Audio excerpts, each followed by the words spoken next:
How do you teach an organization reference architecture and reference implementation, come up with a playbook, come up with a pattern, instantiate something, and then pull a thread through the organization, get a working instance of the organization at a level of maturity that everybody goes, yeah, that's pretty awesome, right? And then get them to take the next thread, and get them to take the next thread, and then to go, okay, I want to improve this thread.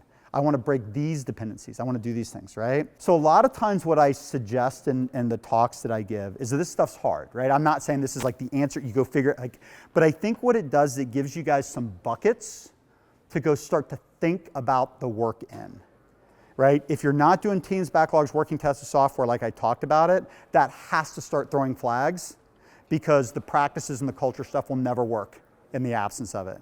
Right? What do networks of teams, what does agile governance look like? What is the reference architecture up underneath some of these scaled approaches? And then spend some time thinking about, okay, what's the difference between my system of delivery? What are the intermediate states that I need to create? What are the patterns that I'm going to do to get there? Right? Think through your system of transformation, what that plan looks like separately. What does the system of continuous improvement look like? How am I going to keep it there? Let's say we get there. How am I going to keep it there? And then how am I going to engage the organization to create shared cognition over time and hold attention, right? We've lived this for a couple years, 4 or 5 years, and it's just like, I mean, keeping the attention of a leadership team for that long through leadership changes and all that stuff, I mean, this is what you're doing. These are like problems that don't fix overnight, and there is a progressive untangling of your org.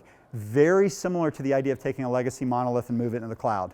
I literally think like the metaphor of refactoring a legacy monolith, it's like what I'm talking about is refactoring an organizational monolith, right? I think it's the same fundamental pattern, and I think a lot of approaches for the guys that are nodding their heads in the room, think about like if you're going to take what you do in that legacy monolith and you were going to apply it to transformational change, I think that's the nut of the answer in this, right? But it's a grind, right? It's hard work, and it takes a minute.